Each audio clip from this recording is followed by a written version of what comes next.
There we go. It's so fast, yeah? Oh, rude. Oh, rude. Oh, jeez Louise, man. This place is so hostile. Oh, well, there you go. Not so hostile anymore now, are ya?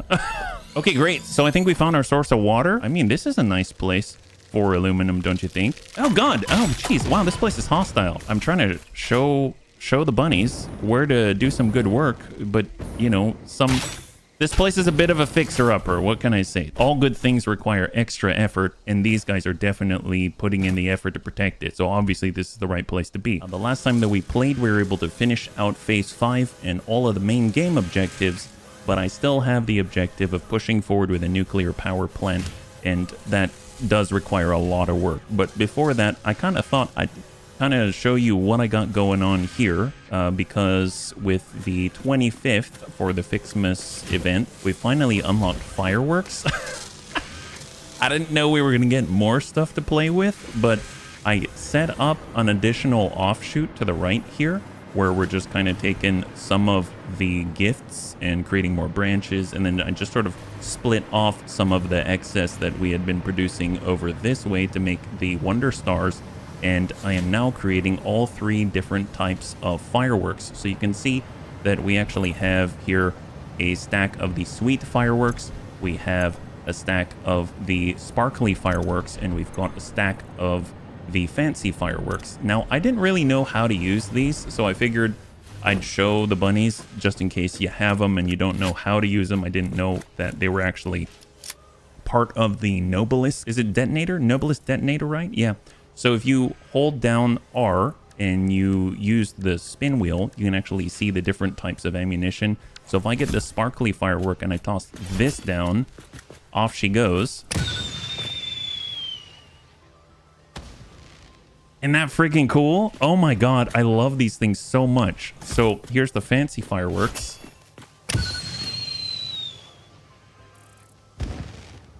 It's almost like red, white, and blue, or blue, white, and red, depending on where you're from. And then last but not least, we've got the sweet fireworks. That's so freaking... Oh, that's awesome. So I'm just going to take these with me because, I mean, I figure I'll set them off every once in a while. It brings a smile on my face. So I'm super, super jazzed about that. In fact, if you can have your own little light show. So if we just maybe go sparkly, we just interweave them a little bit, and then we get the sweet ones for that extra cluster effect on the outside. You can do something like this.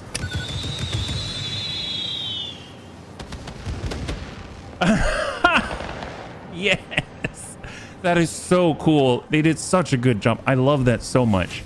Ugh, tickles me pink, I swear. All right, well, back to nuclear, right? See you later, Fixmas Island.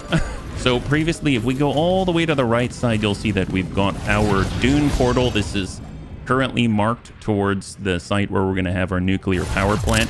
Last time we looked at all of the silica production in the distance. You can kind of see it out here. This is where we're creating some silica. And then on this side, this is where we're making all of the concrete. Now, I've added to that production. I've just kind of focused on the satellite productions that are going to be necessary in order to support our nuclear power plant progress.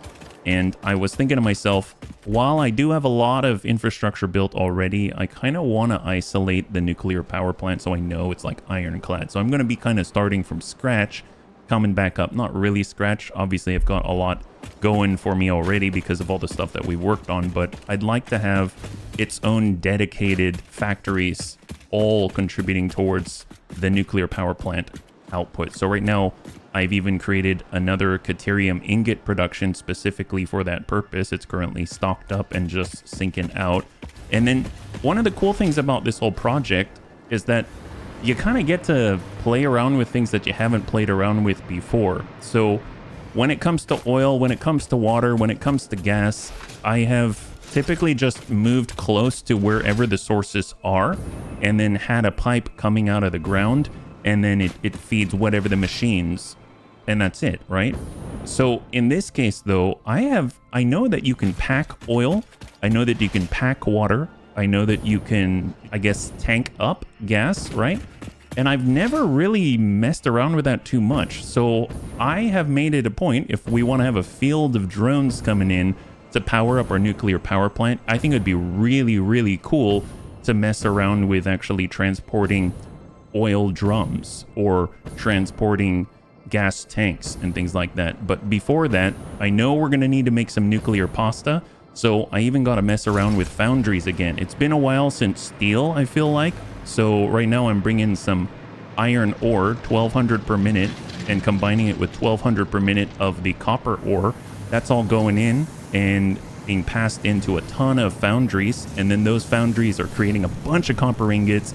And then the copper ingots, half of them are being passed over to 4 constructors for 200 per minute of the copper powder that we need for the nuclear pasta, so we can have 1 nuclear pasta per minute. And then we've got all the rest of the ingots heading on over to some ports so that we can actually send that out to our nuclear power plant in the future. Going back to that idea of, you know, having oil drums and having gas tanks and things like that, first we're going to need the tanks. So I went very, very nearby to make some empty canisters. So I'll meet you when we get there. If we head out west from our nuclear power plant site, then I came across a bunch of pure nodes out here for iron ore and copper ore. And essentially I'm creating empty canisters so that I can actually package up some oil so that I'll have a bunch of oil drums. I've just got some smelters down below. They're passing up to constructors. Those constructors are then cranking out some iron sheets. You can see that I've actually... You're probably wondering why I have basic belts. You can kind of see the conveyor belts. They're Mark II belts and things like that instead of all Mark VI. I really, really missed the days when stuff moved relatively smoothly instead of just being jaggedy all the time. So I decided to try to mix and match the belts so that they'll move as smoothly as possible. So it's more of an aesthetic thing for me. So sometimes I'll stop and I'll do that. So that's why these belts are all of different types and marks so that I can make it as to match the throughput as much as possible. Below me, I've got a copper sheet production. On this side, I have an iron plate production, and then I'm kind of played around with it, and I've been passing materials between the 2 buildings in order to combine them through 6 assemblers so that out come a bunch of 360 per minute empty canisters. Those canisters are then headed down below to some ports. Now, this is a pickup point because right across the way, conveniently, is some oil. So I've never done this before, and I was very excited to try it out. We've just got a couple of normal oil nodes, and then we've got 2 impure oil nodes. I'm just using the 2 normal ones at 180 cubic meters per minute, and then I'm piping that oil into 6 packagers on either side, and then down the middle comes out all of the oil drums. I think they look really cool. I have never really seen these in game because I always just pump the oil straight into the machines, but look at that. Isn't that cool? They're legit fresh oil. Now, this is a lot more work than just taking the oil and pumping it into a machine, but I'm going to be able to move it with drones, and I'm very excited about that. So you can see all the empty canisters coming in through this port, and then the oil's also going to the same port. Now, this kind of, up until this point, I've basically been using drone ports as 1 drone port, 1 way. I haven't really been using them 2 ways, so I kind of set up a little bit of a test because I'm thinking it would be really, really cool if when the drone lands, it picks stuff up while it's dropping stuff off, and when it comes back, it picks stuff up while it drops stuff off. And this is what I'm talking about, right? So right across the way, this is my little test. Right across the way, we're making the empty canisters. Over here, we're making all of the oil drums, or packaging up all the oil. Now, that oil, if you follow the green line, is heading down this way and going into the green port. And then inside, incoming are empty canisters, and outgoing are all of the oil drums. Now, that drone is flying just across the way. It is now going over to the empty canister port, and then it is dropping off the oil and picking up the empty canisters. There it goes, and you should see the oil fly through. There it is, and it just simultaneously picked up another load of empty canisters, and those oil drums are just flowing right out. This is just temporary as a test, right? And so what I'm thinking is, if we have some facilities over the nuclear power plant and they're processing the oil in order to make aluminum or whatever it is that we're doing, then it would be really cool if they're unpackaging the oil with all the packagers, and those packages are then, the empty canisters are flowing right back to the same port, and it's just looping around and exchanging like that, because then you don't need to continue to create empty canisters. You already have all the empty canisters that you need. It's a closed loop. So that'll be really, really cool. So really, I will not need a pickup point for empty canisters. It's just going to be a place that we create empty canisters and populate the system. And then at that point, it's just going to continue to run. And you're using that same drone. It doesn't need multiple drones to bring the empty canisters back, etc. It's just that same drone going back and forth, right? Or 2 or 3 or however many we need to keep the throughput at the appropriate level. So I thought that concept was really cool. And I personally, even though I knew about it, I never worked with it. So I'm very happy to do so. Now, in order to package up nitrogen gas, which I will need for the nuclear power plant, I will need some empty fluid tanks, and in order to make empty fluid tanks, I'm going to need aluminum ingots. You can see it right here, right? So I figured, since I'm planning on isolating our nuclear power plant production, we're going to need to make some more aluminum, and I've done that all off screen, so I figured I'd take you along with however much time that I got here. What I have been doing for our aluminum way out here, if I turn off all these resources, is I've gone out to these oil islands. There's oil right here, so that's where I made the aluminum factory. My very first aluminum factory was right here. There's bauxite up here. There's oil right here. I brought them together with some water, and we've got some aluminum. So right now, I have a bunch of oil ready to fly somewhere, so I can go over to bauxite, and as long as I've got water nearby, I can make aluminum. So I think that's going to be a really, really cool test, and I think it's going to be really great. It's going to allow us to make empty fluid tanks. So what I have done is I've marked up a site down in the south right here. I've placed a portal right there, and it's just a matter of heading on out. You can see that there's water right here. So let's go. I've kind of set up and been playing around with work portals, which is basically a redirectable portal. So if we jump through the portal back to the fancy factory village, you'll see that we have 4 portals. One to the power lagoon if we need to do maintenance, one to the Fixmus Island because it's the event, and then another which is a redirectable portal where we can actually choose another portal to hook it up to. Right now I have it hooked up all the way over to the Dune Desert, but we can definitely change it. We'll change the linked portal and move it to satellite portal, and then we'll just power down and then come back up in 30 seconds, and we're going to be able to head on out over to the new work site. So I think that's very, very useful. Oh yeah, I forgot. I've unlocked more statues. I'm collecting all the statues. What can I say? Raven was very happy about this one in particular.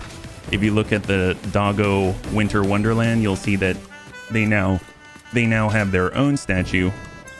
So she loves this thing. It's so tiny. So let's head on through, and it's going to take us over to our next site with bauxite, because we need bauxite. We already have the oil. We just need to combine it with water. We have a pure bauxite node right here, and we are located on the map right here. Oh god. Oh, rude. Okay, so maybe there are still hostiles. Still hostiles around. Hit that guy. There, yeah. Why don't you hang out down there? Or maybe I'll send a few your way to follow you. There you go. There you go. Enjoy that. Okay, great. So we took care of him. He's seen better days. So where is the water? So we're looking at the closest water, probably like northwest from here. So in this direction. So let's just scout out how we're going to bring the bauxite together with the water. And then we can just hook up a drone port, and we'll have everything that we need to start working on aluminum. So, oh god. You know what? I don't like these guys. Oh god.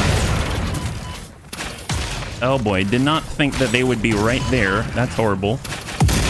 I didn't know they kick out a bunch of poison. Oh, well, there's this. Ugh. Jeez Louise. Man, these guys are horrible. I don't know what's in there. You know, we'll let them sort that out. That's lovely. Let's get some healing going on here. So I'm just looking for some water. That's all I want. Are we near the river? We went past it. So fortunately, we don't have to go that far. Oh, there's some water. But, oh, there's a lot of friends out here. I have not cleared this zone. There's a lot of poison out there, which makes me think that, oh, he gave me a little boost. Nice. Thanks, guy. There's a lot of poison out here, but we can clear that right quickly. We'll just send one. Just shoot in the middle of the cloud, I say. And you'll take care of business. These are explosive rebar, my preferred method of clearing all these poison stacks. God, that looks like the legs of a Mr. Bean. Shot. There we go. It's so fast, yeah? Oh, rude. Oh, rude. Oh, jeez Louise, man. This place is so hostile. Oh, well, there you go. Not so hostile anymore now, are ya? Okay, great. So I think we found our source of water. This is great. And you can see on the compass up above, kind of the direction we got to head to bring it all together. I mean, this is a nice place for aluminum, don't you think? Oh, God. Oh, jeez. Wow, this place is hostile. Jeez Louise, guys. Really? I'm trying to show the bunnies where to do some good work, but, you know, this place is a bit of a fixer-upper. What can I say? Tiny bit of a fixer-upper. All good things require extra effort, and these guys are definitely putting in the effort to protect it. So obviously this is the right place to be. I'm going to mark this up. I'm just going to put, well, I don't know if that's appropriate, but I'm going to put a symbol right there. Yeah? And then we just need to build a foundation close by. Let's just check that we can draw water. I would be surprised if I cannot, but sometimes it's too shallow. Nope, we can get some water here. We don't need a lot. We only need 360 per minute of water extractors, so that's great. So I think what I'm going to do, I just need to run some power out here, and then we're going to be able to get started. This is a target-rich environment. There's going to be so much alien protein.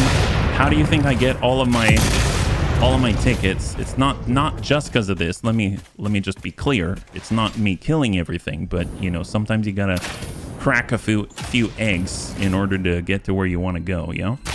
So I know that I've got a source of power next to the bauxite, so it's just a matter of running it towards that nuclear icon that we put down, which is the main reason why I threw it down there. And obviously there were some nuclear spiders and things like that, like this is his body. He's worth 9. Oh, that's terrifying. Oh, he's worth 5. Worth 5 stingers by itself. Well, there's that guy. Here, we'll put one right here. Just make sure that the bladder's all lined up. Get that all squared away. And then toss that down. So we'll just kind of get it anywhere, really. And then we'll fine-tune it when we get across, right? Ooh, it's cutting through the tree. Not cool. So we got to move it a little farther more to the left, yeah? It's an interesting place to have it, right? You would never think to make aluminum there because it's going to require oil, and there isn't really oil there. So I think it's going to be really cool to be able to bring the oil to the site. Seems a little luxurious, let's say. Like we're living in the lap of luxury in order to bring the oil to us. So I'm just going to go ahead and grab our power line and run her here temporarily, just so that we've got some more sources of power for the jetpack. There we go. So now I'm going to head back and we're going to set up the bauxite. So we're just going to need to extract all 1200 per minute of the bauxite from that pure node, because we're going to try to create 1200 per minute aluminum ingot. So yes, I know that sounds ambitious, but you know what? I don't know how much I'm going to need. I've just decided to just cram out as much as I can, because why not? Why not? Yes. So here we go. This is our pure bauxite node. We're just going to set up a regular drone port here. So here we go. That's going to be 1200 per minute. Amazing. And then we're just going to mark it up so that I know what this is. So actually, what did I use for aluminum? It wasn't, or for bauxite. Was it this? I think it was this, actually. Yeah, I think I used that for bauxite. I don't remember, but we'll be able to change it in the future. It's not a big deal. I'm going to switch over to asphalt because I generally like miners to be on asphalt. I don't know why. And then just in case, I don't know if I can blow any of these up. Oh, hello. I don't want to blow them up with berries, although berries are generally very, very, very tasty. I'm sure that they would love some berries. And we just need to figure out where we're going to put the drone ports. This seems to be relatively flat. So I'm going to go ahead and lay out some foundations here. So we just need to make sure we're in zoop mode. And we're going to do the regular. I need to have something of a length of 6 if I want 2 drone ports. And we're probably going to need to be even longer if we want to have a fuel port as well. So this is 6, 6, and I suppose if I wanted to have fuel as well, I'm going to come out another 3. right? And then I'll just pop that one to get rid of the foliage, and then we'll lay out drone ports first.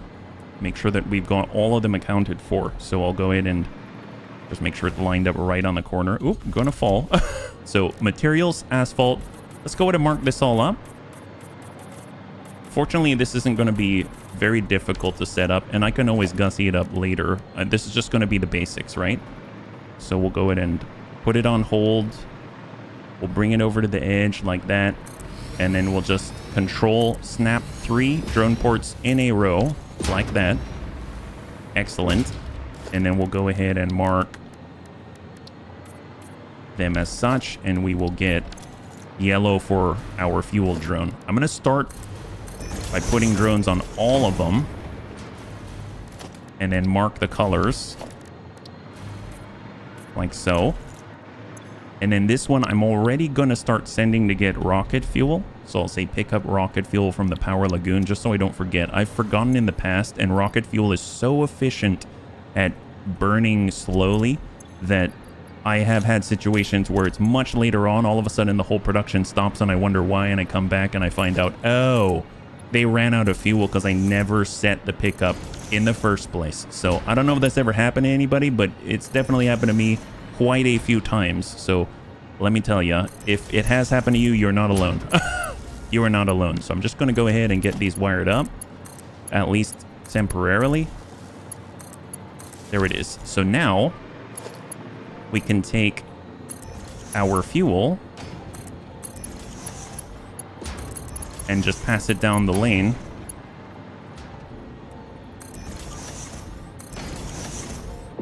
And it's a very simple distribution, just like that, in manifold. There we go. So now that should start to get fuel. And then once it has fuel... Oh, is he not powered? Seriously? Oh, I'm not. I didn't actually connect this power pole to the power. That makes sense. And now that it's powered, it's getting the fuel, it's pulling it all in, it's distributing this through all the drone ports. And then this has already been assigned to go and pick up some more rocket fuel to get that all saturated and prepped. So that's excellent. We'll just kind of color these up. And now let's pull out that bauxite, no problem. So we'll just get some storage containers. Intakes right here. So what I'm actually going to do is run a stack of 3. Like that. And then I'll do the same thing for this port. So it's going to be 6 industrial containers worth of bauxite.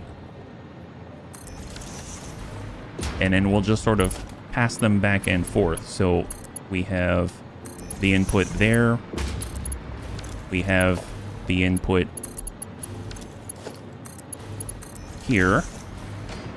And then we're just going to come back and forth between the containers so that they're all connected.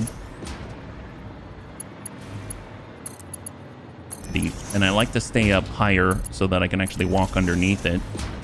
And then I will run one more set of asphalt across. And then it's just a matter of taking in the split. We'll even put a floor hole here. Pass that in nearby.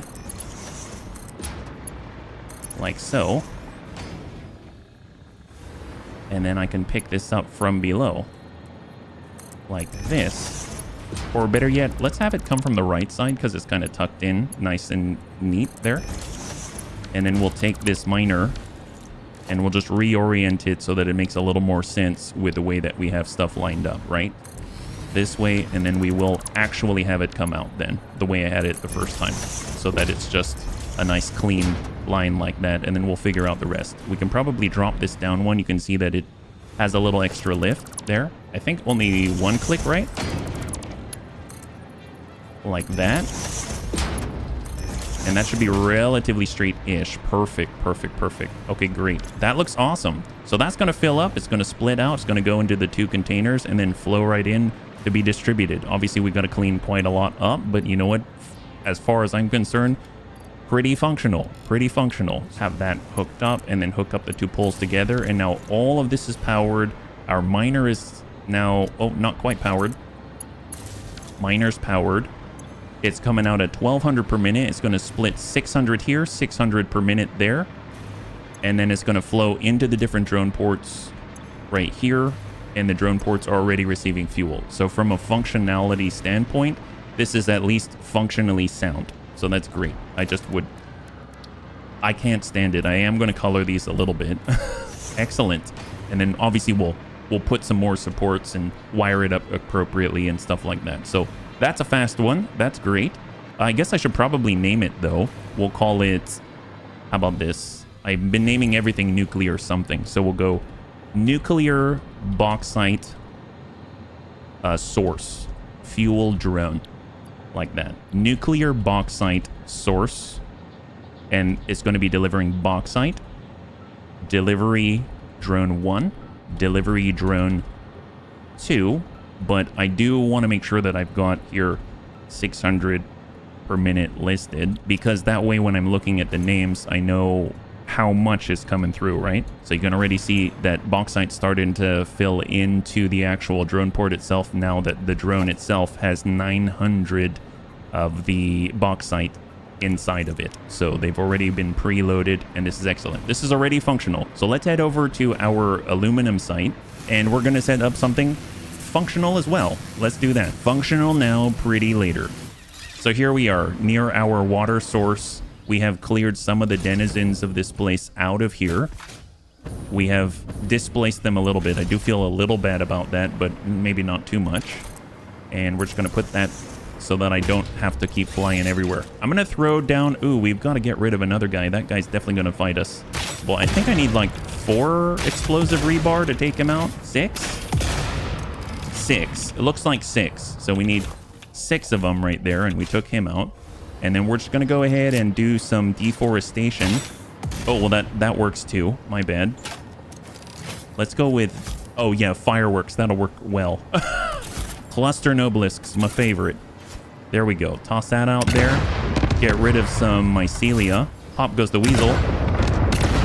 Excellent. All right, looking a lot clearer now. Woo.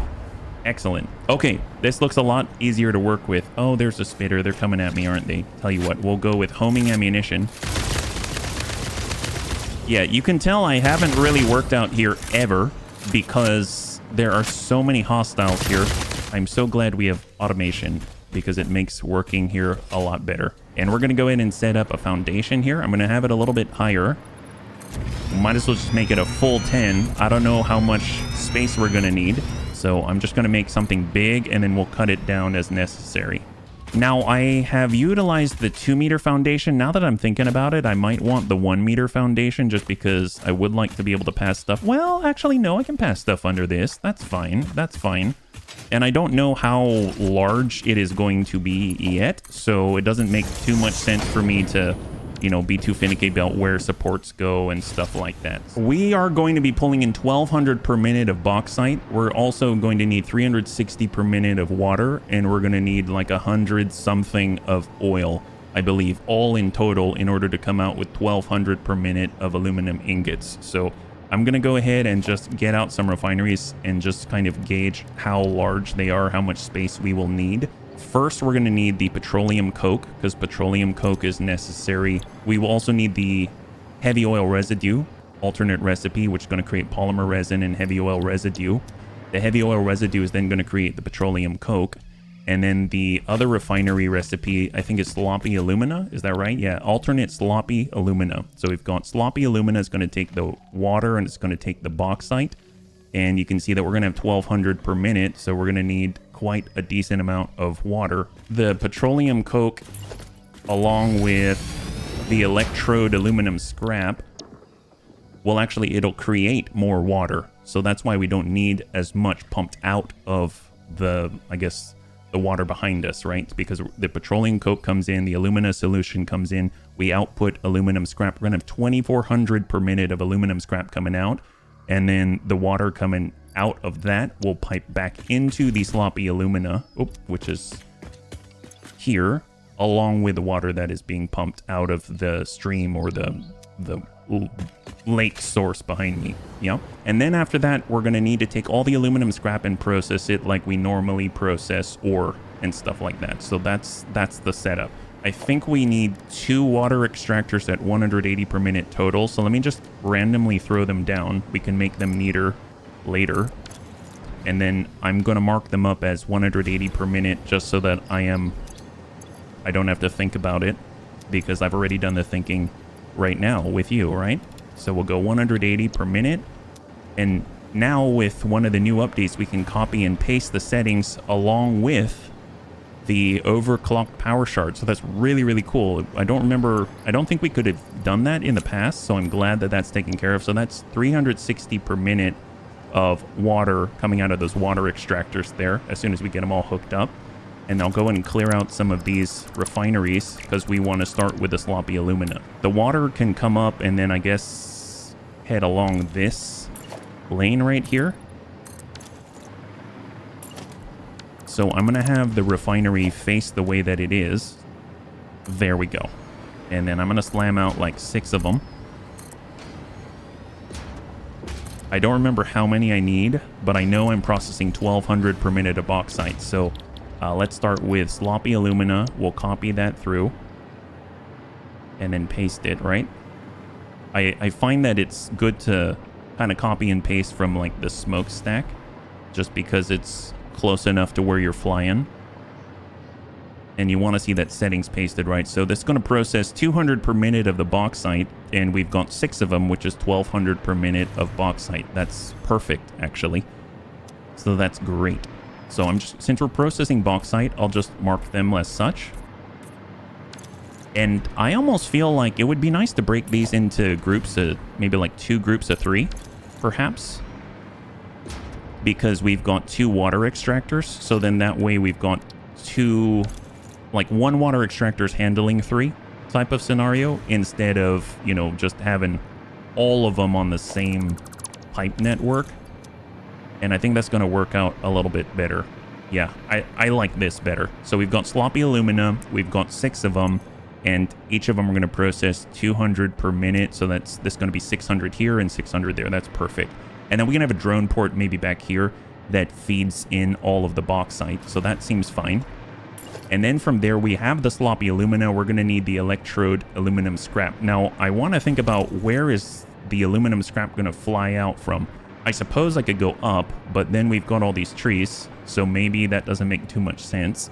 I just realized that I might have maybe boxed myself in a little bit. Maybe I guess we'll head out this direction because that's the most open with an open sky. So I'm going to go ahead and blow up this tree.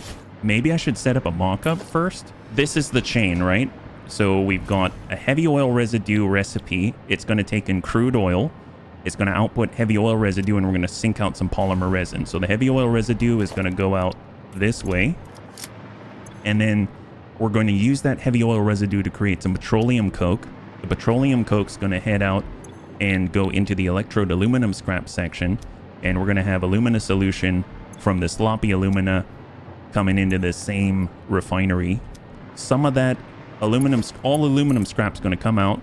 That's our finished, well, our finished product from the refineries before we process it in the ingots. And then lastly, we will have the water coming back around like that. So this is going to be water like this. So this is the messiest thing ever, but this is what's happening. I guess we can color up the conveyor belts as well. That's going to be petroleum coke. This is going to be polymer resin. And then this is going to be the alumina scrap out here. There it is. That's probably not too much easier to read, but that's the idea. Okay, and since we have to extend this way and we need more space, I'm actually going to take this and I'm going to extend it out this way. And I'm going to have these sloppy alumina refiners with their butts facing the water. That's essentially what I'm going to try to work with. And then everything else is going to fit around it because, I mean, it's just nice if I don't have to route the water extractor pipes everywhere. And we're already set and oriented in such a way that there isn't too much manipulation necessary on that side. And then we'll go ahead and get our sloppy alumina, and we'll start out over here to give ourselves some room. Hold control, and we'll do our 3 groups of 3. I'll just cut out the one in the middle. And we'll have 6 of these things. There we go. And we'll just get rid of those. Select these as the sloppy alumina. And we will just paste this through on the stacks. Excellent. And then we'll just color them up. So sloppy alumina. There we go. Excellent. So now the water extractors themselves are going to be assigned 1 water extractor per. So we'll just have this, I don't know, just generally here. I will line this up a little better later. And then we need 1 power shard per. And we'll crank that all the way up to be 180 each. So 180, 180 for 360, like that. And that's looking pretty good. Obviously, we'll have our pipes come up top. And this is more mock-up. I probably want to do horizontal to vertical so that it's a little tidier. And then we'll mark this up as water. Like I said, functional first, right? We are going to need bauxite to come in. We can handle that later. I guess we can do a mock-up of a port. So we'll have a 3x2 on this side, and it's just going to be a receiving port. So we'll go drone port like this. And then we are just going to route this here. And then manifold this down like that. At least for now, it's going to be like this, but I'm already seeing some logistical issues, but we'll fix them. This is just pure whiteboarding. Oh, do I have this facing the wrong way? I might have this facing the wrong way. Is that right? Oh, no. See, I'm using the wrong port. That's the problem. I had the wrong direction on the conveyor belt, and that was causing the issue. There we go. There it is. Excellent. We probably want a buffer as well, but, you know, we'll come back to... Well, I guess I'll just throw in a temp buffer here, like that for now. It's going to come in the bottom and go in a really weird squiggly because that's not lined up appropriately, but that's going to be the bauxite, yeah? So let's see, we've got water coming in, we got bauxite coming in, alumina solution going out. And we see the alumina solution is going to go into electrode aluminum scrap. And where are we going to do our processing, right? Where are we going to do the processing? I guess we can have the processing out this way. So if we were to have electrode aluminum scrap, should it line up directly?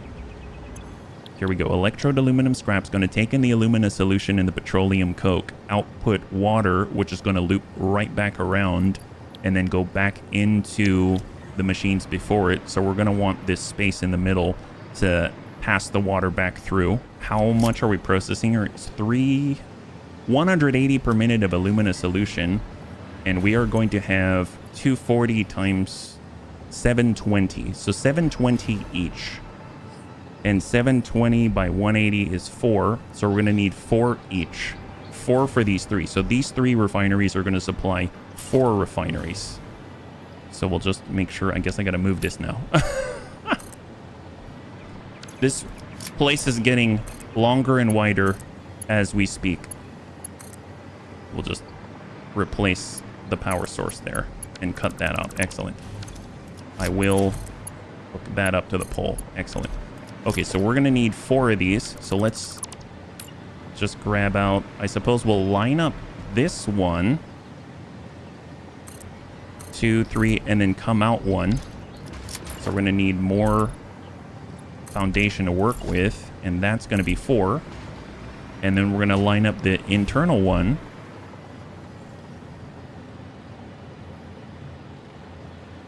Let's put it on hold. That looks fine. And then we'll come over to the right, 3 more. And there it is. So now we just need to make sure that these are all electrode aluminum scrap. And this is going to take in all the alumina solution, so 720 per minute, and then also petroleum coke. And then it's going to wrap water around back into the alumina solution refineries and then move the scrap. And essentially, we're going to have the pipeline junction. I'm going to probably readjust it, but it's like something like that-ish. Yeah. So That's going to be aluminum scrap though, so I should probably make sure that that's an appropriate color, because alumina is sort of like silvery white. Something like this. There we go. The alumina scrap will move out to the... will move down this way so that we can process it over here. So that's essentially going to be a bunch of mergers, right? I suppose we could even... yeah, I like... maybe they'll go underneath. Maybe they'll go underneath. But essentially, it's all going to merge together and come out this way. Yeah? Etc. So that's fine. Now the petroleum coke. We need heavy oil residue, which is going to take in the oil that we're going to ship in by barrel. And then we're going to take that heavy oil residue and then pass it in for petroleum coke into another lane of refineries. And then the petroleum coke's going to feed on in here. I guess we'll be passing that above. So let's have lifts. So we'll come in this way. And then this way, since we're mocking it up, we're going to be able to take that into account. Because we'll have the actual dimension of all the lifts and everything like that, because they're going to be in place. So that's going to be great. So this is going to be the petroleum coke input. And I like getting it off the ground because there is a gap in between the refineries, so then we can walk underneath it. And we'll just pre-mark these with black, right? Okay, so this is going to be our petroleum coke, and it's going to take in stuff from there. There we go. So let's go ahead and clear up our mock-up, because I don't think we need it anymore. There we go. Okay, so a lot of large lanes here. So we're going to want the output of the petroleum coke facing this direction. So let's have one of the ports line up. Like so. Do we have enough room to walk in between? We do. So that should be fine. So how much petroleum coke do we need? If we choose petroleum coke, the output is at 120 per minute. I doubt we're going to need too much. So input is 60 and we have 8 of them. So 6 times 8 is 48. So that's 480. And we've got 120. So it's going to be 4 petroleum coke refineries. So we'll get 1, 2, 3, and I suppose we'll kind of orient ourselves more to the right without obstructing this nice clean lane right here. And since they're petroleum coke, I'm going to mark them all as black. Like this. So we'll say petroleum coke. Output is just petroleum coke, so that's nice and simple. We're just working with solids, so that's fantastic. So we can actually take care of that right now. That's not a problem. We know we did one lift off the ground, so we can just do the same thing. We'll kind of come out this way. Like that. And then we'll just do a merge. And we'll come over to the right. This one's going to head away from itself, so this one's going to head in, and then we'll just connect them all together with a conveyor belt, and then create the bridge. There it is. And now the outputs of all the petroleum coke are going to feed all 8 of these electrode aluminum scrap refineries. So we'll go swatch up, and we're going to do the same thing. So I'm just going to get the filter on, and then filter for all the belts. And then to feed into here, we need the heavy oil residue. So heavy oil residue is going to take in oil and output polymer resin and heavy oil residue. Now, outputting at 40 per minute, and each one takes in 40 per minute, so we're going to need 4 and 4, 1 each. So perfect. Very nice when it works out that way at 1-to-1. Excellent. So all we got to do is really just pipe straight across like that. And nice thing is we can actually right click on purple and select pipes down there. And that's going to allow all the pipes that we place from here until we change it to be marked already in the heavy oil residue color, right? So I'll just do the same right here. And there it is. That's the heavy oil residue. Isn't that nice? So then we'll just color up these refineries. Make sure they're all heavy oil residue. And then the only thing we're going to want to do is just peel off all the polymer resin that comes out.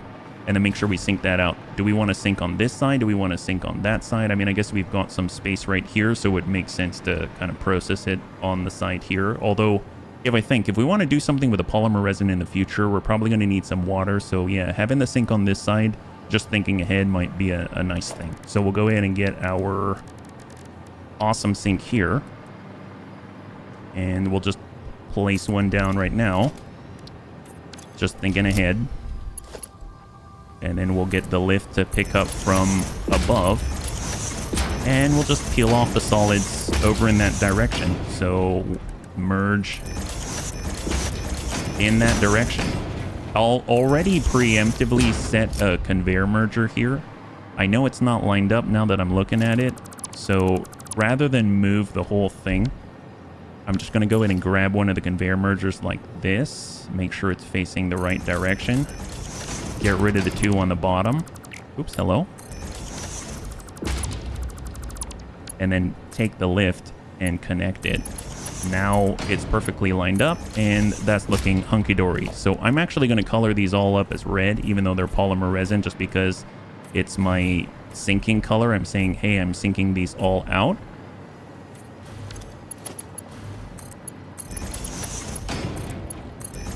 And all that polymer resin is just going to go and get temporarily sloughed off so that it doesn't clog up the heavy oil residue machines. So there we go. That's taken care of right there.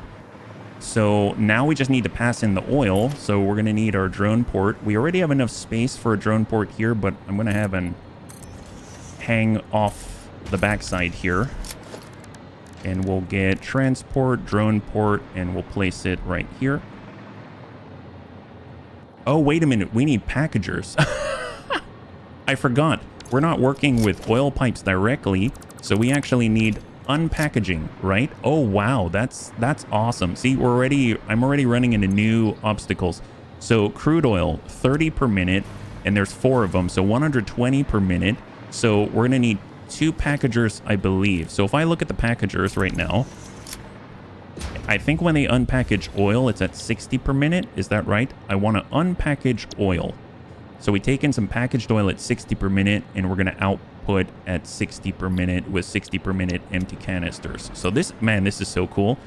So yeah, we're going to need 2 of these packagers for these guys right here. Nice thing is we can have them on 2 different sides, and that works really nicely because instead of having all the oil just rushing from left to right or something like that and trying to work at different angles, now we're going to have a packager just cleanly feed 2 each. It's going to be assigned to the 2, and that's going to probably flow a little nicer, I would imagine. So let's just extend the foundations. Glad we had more space. Glad we had more space. We'll get 2 packagers. So we go packager here. I want to be in the middle of these 2 right here. So the holes themselves. So I think it's about here. And I'm going to do the same over here. So it's about here. So now the liquid output is a little bit higher here, and the ports are down there. So that actually works nicely because it's going to flow above. So that works better, gravity fed and all. Let's get a stackable pipeline hole. And we'll put it right there. Ooh, that's too high. Is this straight? Yeah, that's straight-ish. That works. That works. That's nice. I'm going to do the same for the other one as well. This one will actually pipe up appropriately. So there we go. Oops. With the oil pipe. Perfect. Then we get our pipeline junction. Like so. And then I'm going to split that off. Since it's symmetrical, I mean, like, we come down right into it. I'm kind of okay with that, you know? Like, if we do this. It's kind of works. I'll do that. Yeah, it's just like an oil arm. Bring that straight down. Never done that before. That's kind of cool. More importantly, it's coming from the top. So that's excellent. And because it's mostly symmetrical, it isn't going to have too many issues with the, you know, one side being favored over the other, etc. So that's a pretty gnarly fork. That's pretty epic, actually. And then we'll just mark these as black packagers because they're going to unpackage oil specifically. So we'll just copy that and paste the setting. So excellent. So they're going to take in the oil drums, which we can pretty easily... Yeah, we're going to have a drone port right here. So that's going to work out nicely. So we'll just go transport, drone port, and we'll set that, let's say, right here. Might bump the awesome sink a bit. This part's more important. Yeah, that looks good. We'll place that in. And then I suppose I will give it a little more room just temporarily. We can always adjust that later. And coming out, it's going to run down the lane. Like so. And then we shall receive like this. It's just going to be in manifold as well. So nice and clean. In we go. And there it is. So all the oil drums are going to feed like that. And then out come the empty canisters. So the nice thing is, we just need one merger really. And we're just going to pass it down the lane like this. This is the input. I suppose I could have it already in line. Although, to be fair, I think that's going to clip. I'm almost positive that's going to clip. So it makes me think I'd actually like to bump this down one. So I'm going to take this drone port, bump it down one foundation. Doesn't clip too much. So the input itself is just going to bump down a little bit. Nice thing is, it's going to give us a little bit more space. And then for here, we could have our merger. I don't think that's really clipping too much there. These are going to be the empty canisters. Does that fit? Yes, it does. Perfect. And then it's going to do a tiny little zigzag in like that. So those are the empty canisters. So it's not the cleanest thing. We could bump the whole thing back a tad, give ourselves a little more room. I think I'm going to do that because I love when the lines are clean and straight. It tickles me pink. So I think I'm going to start with the empty canister line because I know that I want that in line. So that's something that's, you know, kind of important to me. So we'll just have it right there. We'll pass that straight through. We'll get a packager.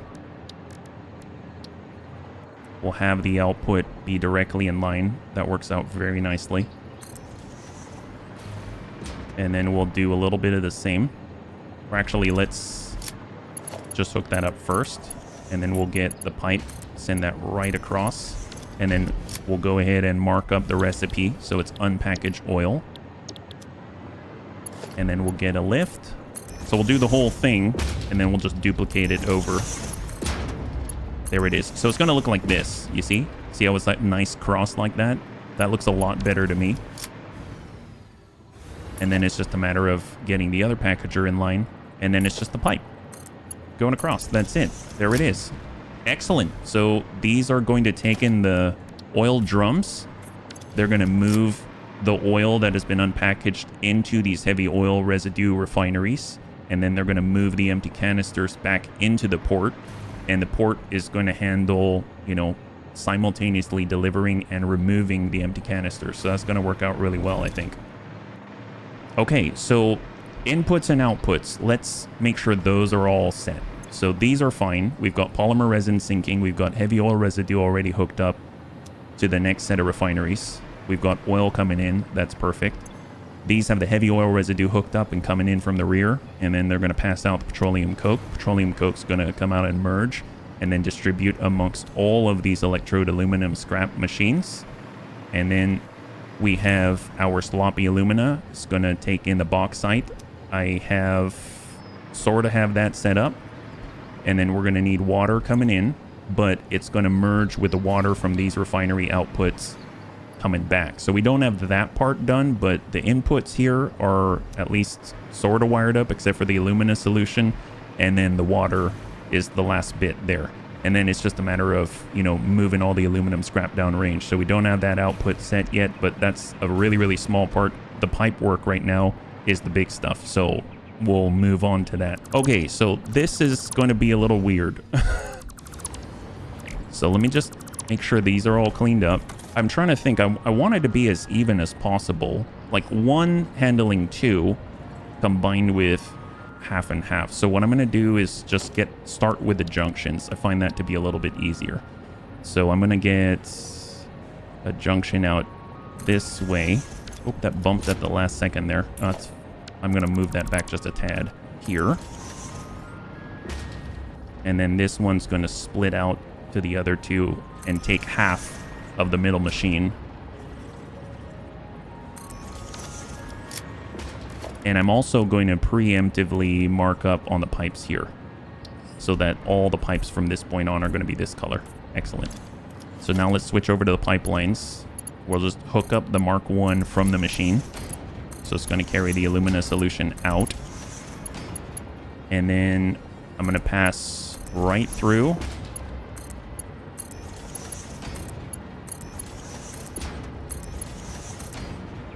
Actually, that's not too complicated. And I think... So what I want... So this is what I'm thinking right now. I like how this is set up because essentially I've got this one machine supplying these two refineries. You see it comes in and then branches left and keeps going. And then we're taking half of this middle machine and then sort of, you know, passing it in. And then the other half is going to go to the right. And then I'd like to do something similar. But right now, I think what I'm running into is the fact that if I just pass this forward like this, that seems to make sense. But then this middle machine and that right, I don't know. That doesn't seem to jive with me. So what I'm going to do is perhaps move another junction down the lane and then split it off. So I'm going to go ahead and get another junction here. And then we'll bump that, let's say... I just need to make sure it's not clipping with a lift. And I don't really like these really short segments of pipe, but...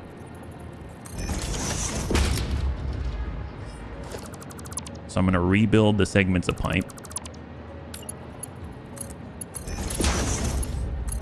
And then that's going to merge off like this.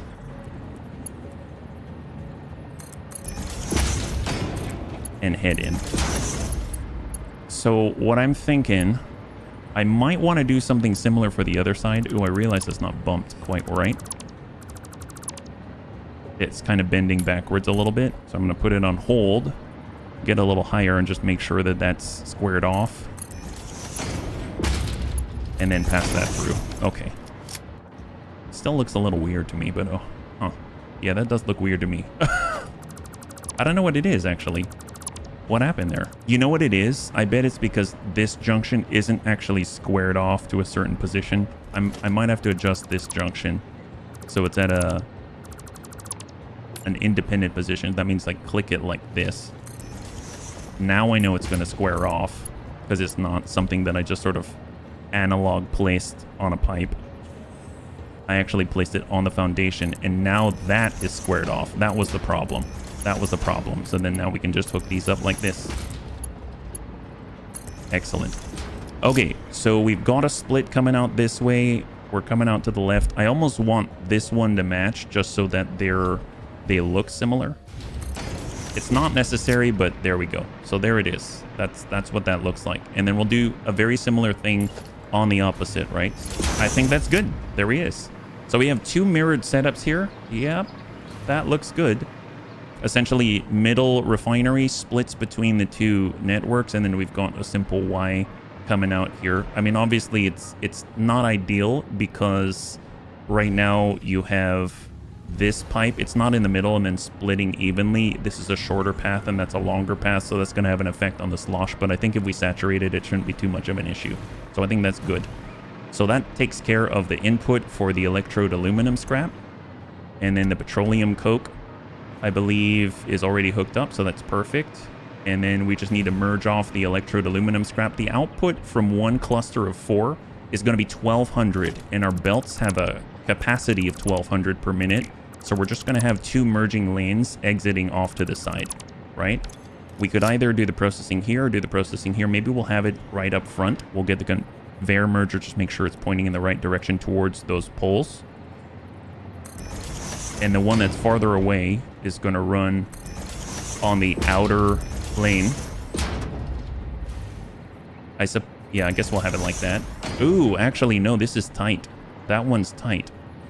Okay, I didn't realize we were pushed up right to this tree like this, so that changes things. So I'm going to want to lift this off the ground. And we'll work off of this because it has the restriction first. Because this is going to be merging in the air, yeah? So we'll merge in that direction. That might affect how we do things, so that's okay. That's okay, we'll just change. And we'll pass the belts through. And I suppose we could also come up so they're mirrored, so that they operate in very much the same fashion. So we'll get rid of these. And that's going to work. One thing we could do as well, and I totally forgot about it, we technically have a bit of a logistics floor down here. We could have the aluminum scrap come down below. That could work. And actually, that's probably the easier, cleaner thing to do. But we'll just do this for now. We'll just do this for now. I actually might end up running them below just because, man, that would make this so much cleaner and you'd actually have a walkway. Because right now, what's happening here is all the lifts are taking up this walk space, whereas if I had them pointing downwards, I could at least like hop over them or something like that. It's not a big deal, but this is, functionally speaking, it works. It works. So we got the alumina solution flowing in. We have water that's going to pipe out and route right down this way. So we'll want to keep that in mind. And this is where perhaps it makes sense to run all of the solids underneath the floor, just because then we can pass the water above and then route it back a little bit more easily. I mean, I suppose, yeah, see, right here, I don't really have a place to move the pipe because the lift is blocking the way. Whereas if I took it, raised it up above the ground, and then brought it out this way, that would work. So it makes me, doubly so, it makes me want to bring this underneath the floor, all the aluminum scrap products. So I'm just going to go ahead and clear that up. I didn't really think about the water portion of it and the restriction of the tree. I mean, it would be nice if we could just take the pipeline junctions and have them out this far, but you got to remember that we've got this obstruction right here, so that's a little difficult. And if we bring them down below, that doesn't make too much sense because we're going to want to pass the water above the water coming into these refineries so that the water coming in from the water extractors has the priority, right? So, oh, actually, no, other way around, right? We do want the water from the bottom. We want this byproduct water to go along the bottom because, and then the water extractor water to come in from the top because then it's going to prioritize our byproduct water. So that actually, I might have that backwards actually. So that's actually helpful to us, right? So how are we going to do that? Let's start by getting some of the lifts or the stackable pipelines, and we'll have them. We need them to work here. So we'll have it right there. And I'll probably want to mark this up as blue. So I'm just going to go over to the colors. And we're going to right click and select the pipes like that. And then that way when we set these pipes down, then they're already going to be blue. So we'll go ahead and mark up. We've got our pipelines here. Run that cleanly across. And then we'll do something similar. And then we'll want to run them down the ground, I think. Because right now we have to run underneath this lift right here, right? So let's go horizontal to vertical. We'll just kind of come maybe here. And then we'll do a little bit of the same, like so. Okay, that works out. Although interesting to see that this one has the indicators of flow, the flow indicators, and the other one does not.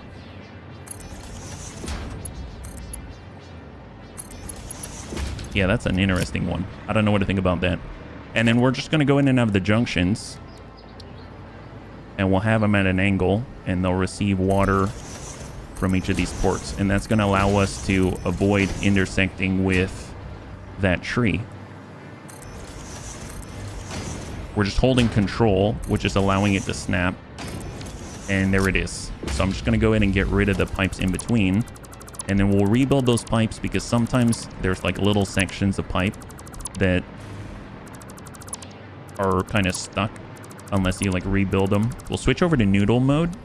It usually allows us to take care of any sort of weird angles because this is pretty tight for pipes. Go like that. And that.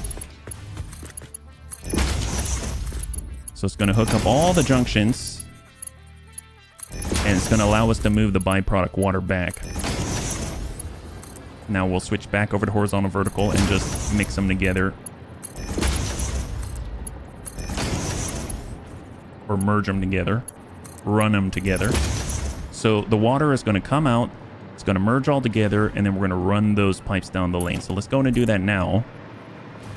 And we'll just pull her all the way through.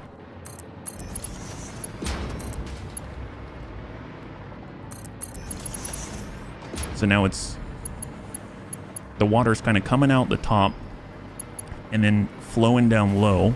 And then it's going to split off to the sides here. Now we want to have this water merge with that water, but this should come up above this one.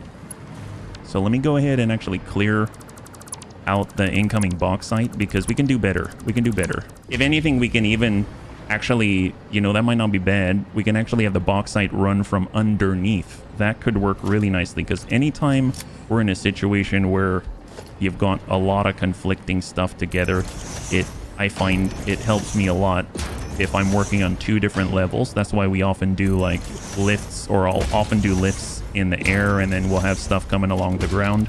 We won't have as much out here, right? And we can run that below for the bauxite. Just go ahead and mark that up so that visually I'll know what I need to do. And once we get this all laid out, I might need to wait until the next episode to continue and actually finish it, but at least we'll have an idea of what it looks like, and if we want to, maybe we can do a fast and dirty like test run or something, right? So let's at least get these pipes squared off and turned in the direction that we want them to go. And then I like to usually just run all the way across because I can place the junctions and snap them on the pipe.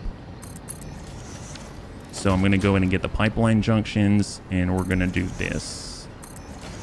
Just control click. It's going to snap to the closest openings. That's great. I'm going to cut out these pipes for now so we don't get confused. The water extractor we can place anywhere, so it's not a big deal. And then here we go. We've got our pipeline Mark 1. We'll just pass them right in. Each of these they don't need a Mark 2 because those have a capacity up to 600 cubic meters, and everything passing through is going to be less than 300. That's why we can use the pipeline Mark.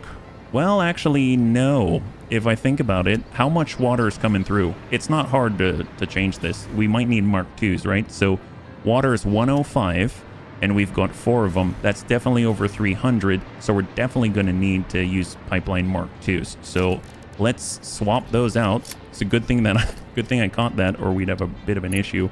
I'm just going to... oops, hello.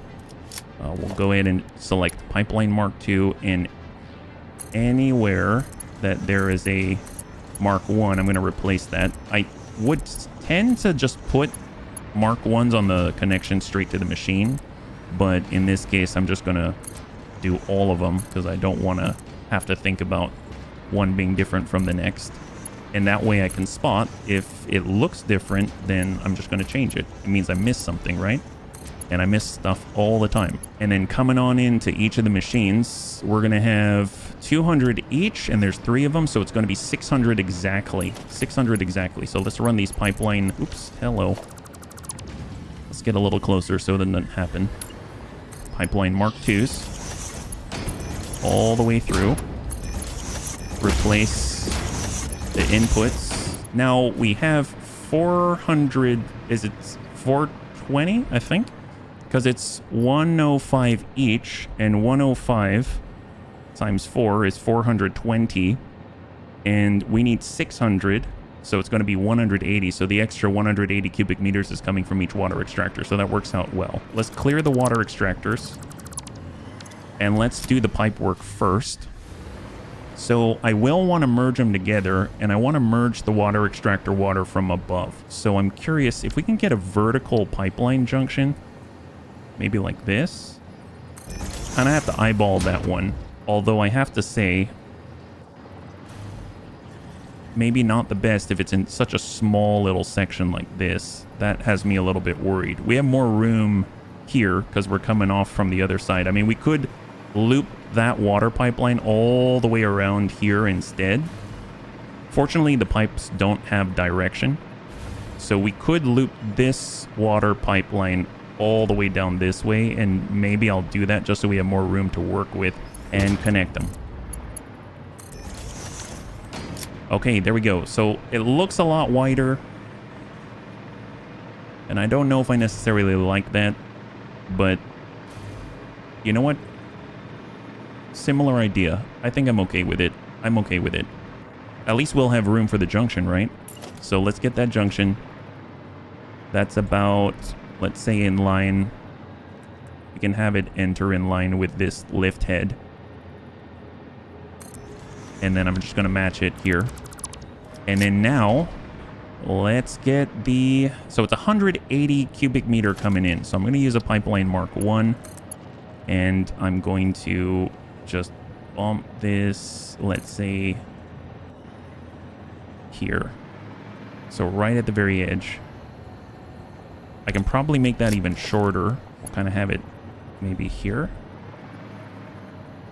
Is that in line? Bump it over. Bump one back. And then lift it. There it is. It's fighting us. There it is. Okay, so this is going to be the entry point for our water extractors. So let's just go ahead and get... I'm going to go into vertical mode, and we'll drop the foundation down from there so that we've got a good point in the water. And then I'm just going to go ahead and place a foundation. So let's go ahead and take a pipe, and we'll bring it right on down. And we'll just bump it until it works. I suppose we could even do it from the other direction, because I find with horizontal to vertical, it only changes direction when it needs to. That means if it hits a wall or something like that, see how it runs right along the wall? That looks a lot better to me. But obviously I'm off because of that. So let me just get... The way I can fix this is just get the pipeline support like this. And then I'll just run the pipe again, and it should fix itself. So we'll kind of grab this, bring it up, horizontal to vertical, done. Perfect. And this is right before this line, right at the edge of the foundation. So we'll go in and do something similar and go from bottom to top, and it'll run right up the wall. Excellent. Excellent. So now, the nice thing is, if I were to get the water extractor from here and hold control, it should align. There we go. You can kind of see it starting to align with our pipe. And then I'll do something similar, just kind of eyeball it here. Okay, so now we'll just bring that down. We'll do noodle mode. Oh, this one, I guess, is a little bit higher. So they're like different elevations. And there it is. Perfect. So we might need a pump. I can almost guarantee we'll need a pump. If I take... One way to tell, it's got a 10-meter head lift, I believe, is to get a painted beam and run it up. So 10 meters is here. We definitely need a pipe. So I'm going to go... I mean, a pump. So I'm going to go over to logistics. We'll go in and grab a pipeline pump Mark 1. Make sure it's facing in the same direction. And then we'll just place it there. And then we'll place another one. Pipe turns too sharply to attach, so we got to come up a little bit. Right there.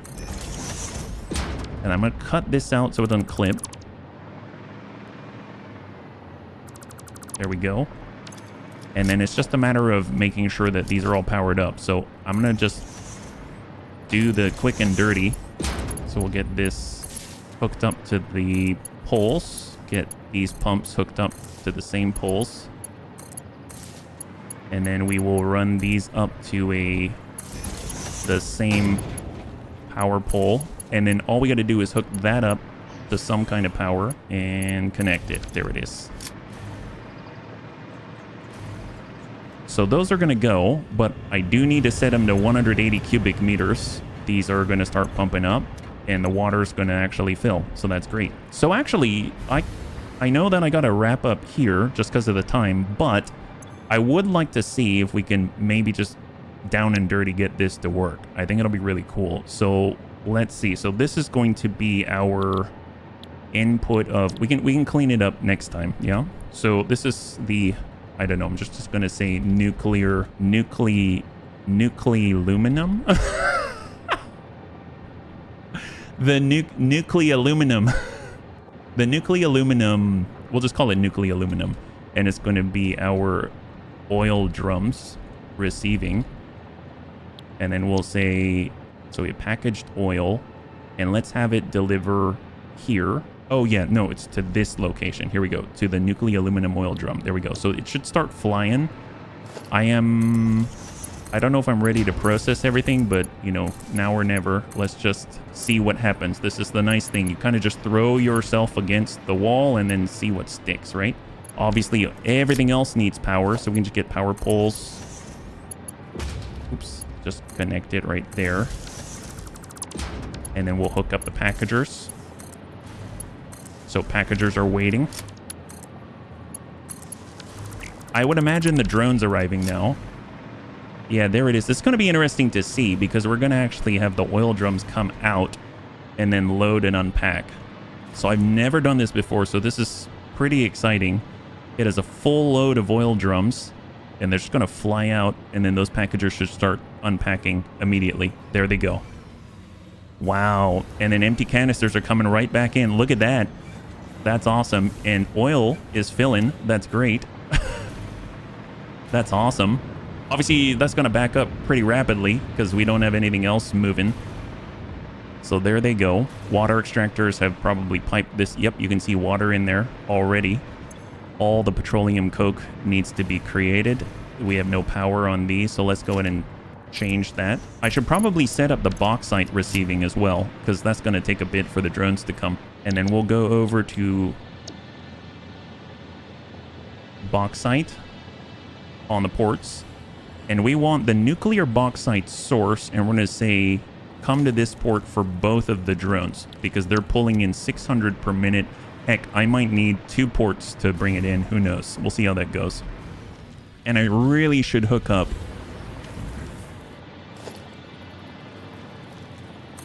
all of the lifts and everything like that so that it can actually do something with it. So let's do that first. We'll have them face this direction. There are 6 refineries.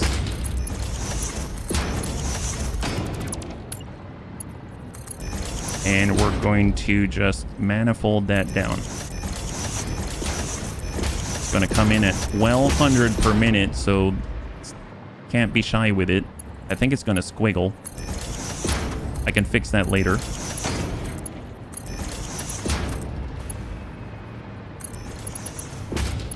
They basically have stacks and stacks of bauxite coming this way, yeah?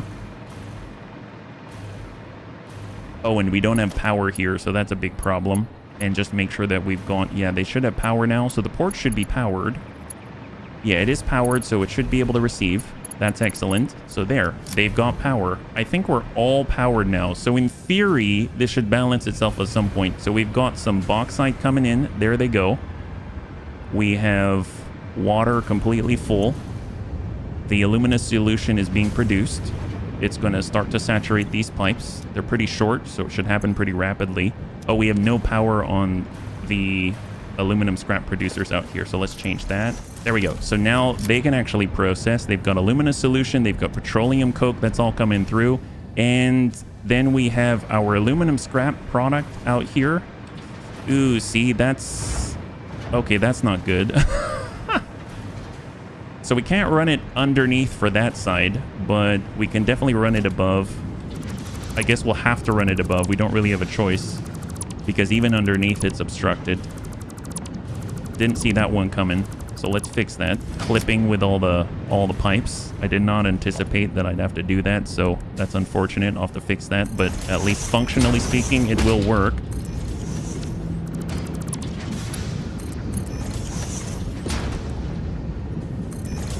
Just hook them together, and we should have aluminum scrap flying out. There they are. Awesome. And then obviously, you know, I'm gonna need a sink. I'm gonna need 2 sinks actually, because I can only sink out as quickly as the conveyor belts. So at least for now, we'll have 2 awesome sinks that are just eating up all the aluminum scrap for our very rapid setup, our purely functional setup here. I might actually just put a floor hole right here, because this one can actually pass below, but I'll fix that. At least once it's working, it's just a matter of cleaning everything up as opposed to trying to suss out any sort of connection issues and stuff like that. So usually relatively simple-ish. So that's going to sink out. Look at that. Oh my God, look at that. And now we just got to do something here. And we'll just cut that right across. There we go. Look at her go. All right, there it is. So that's going to start to ungate a lot of the machines. That's fantastic. And these should start to stop being yellow, right? So what are we missing? Yeah, we filled up with aluminum scrap incredibly quickly. The output is just insane, because we have 1,200 aluminum, well, 2,400 aluminum scrap flying on out, and essentially we're going to turn that 2,400 into 1,200 aluminum ingots, because it's 2 to 1, right? So what's the issue here? Is it backed up on water? Is that what it is? So what we can do is flush out the pipes. So I can flush the full pipe network, and I'm going to do the same thing here. So we'll go full pipe network and flush that out. And then it's essentially going to empty out the network and have to refill it. So petroleum coke kind of built up a little bit. So I'm just going to get rid of the buildup overall. And then we can just observe it and see where the issues are. Because there's always going to be issues, yeah? And what's our input rate here? 695 items per minute. That is not enough. So we are bauxite starved, actually. So we're actually bauxite starved. So I'm gonna have to fix that, right? Because we need a flow of 1,200 per minute of bauxite. So I made some adjustments. Go figure. Couldn't leave it alone, right? So essentially, I have now 2 input drone ports, yes, and we've got 2 buffers each. And right now, you can see that there's an intake of 666 items per minute on drone port B, and then we've got an intake of 708 items per minute total.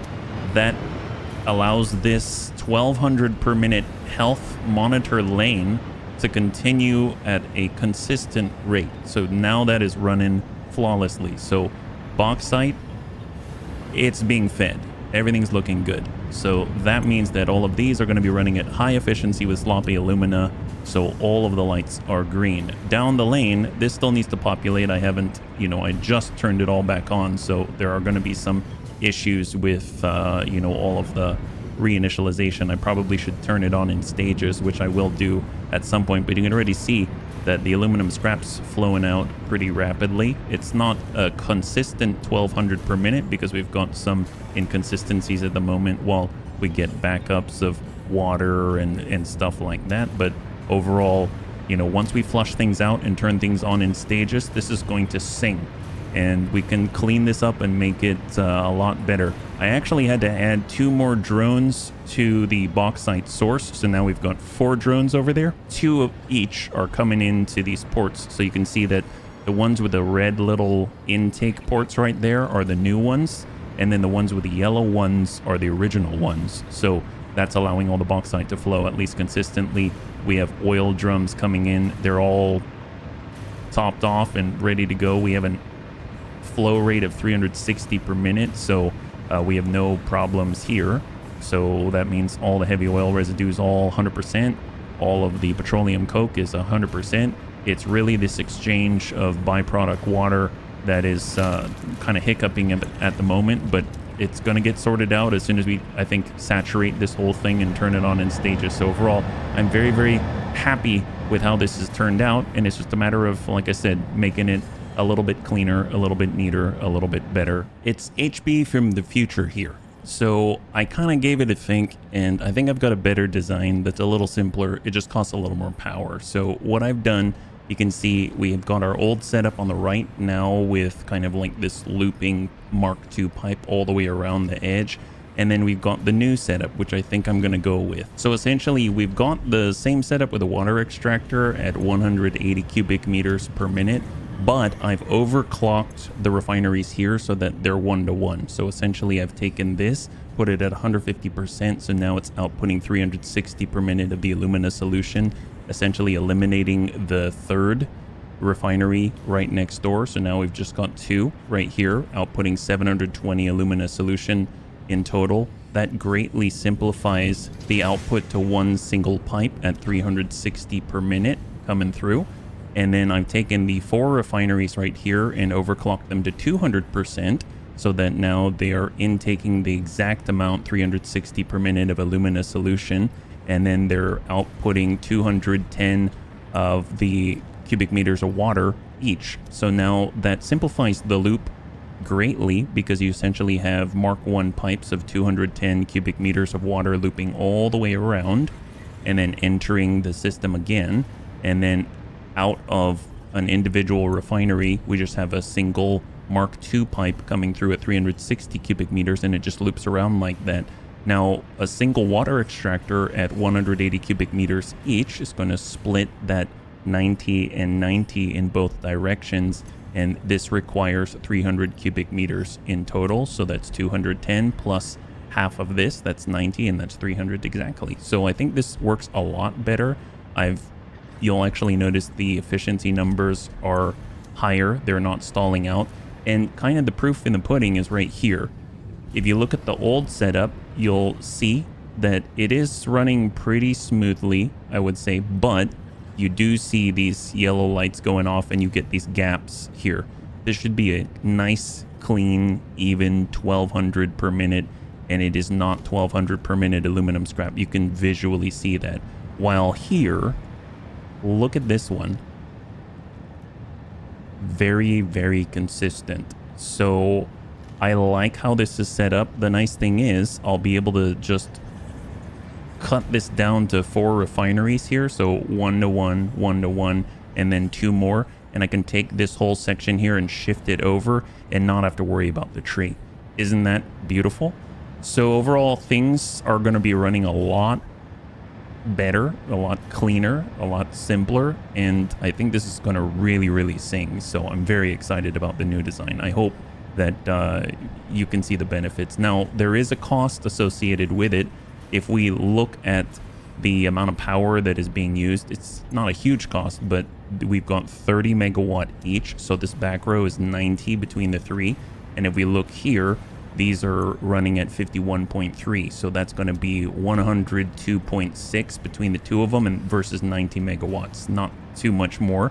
And then if we look at the overclocked electrode aluminum scrap, they're at 75 megawatt each. It's 150 megawatt. And then if you look at this, it's 30 by 420. So we are using 30 megawatt more here, and we're using maybe about, we'll just round it to like 10-ish megawatt here. So therefore 40 megawatt more on this half of this 1-to-1 setup. But I think the benefits pay off.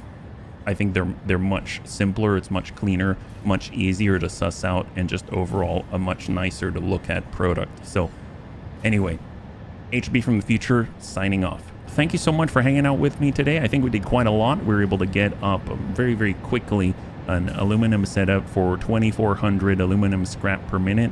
And then we're going to be able to do more things with that as we actually process that output. So we just got to clean things up and balance things a little bit. So if you enjoyed the episode, please feel free to like, share, or comment down below. It helps us a great deal. I had a total blast. I hope you did as well. And I can't wait to get into the next one with you. Have a wonderful, wonderful night.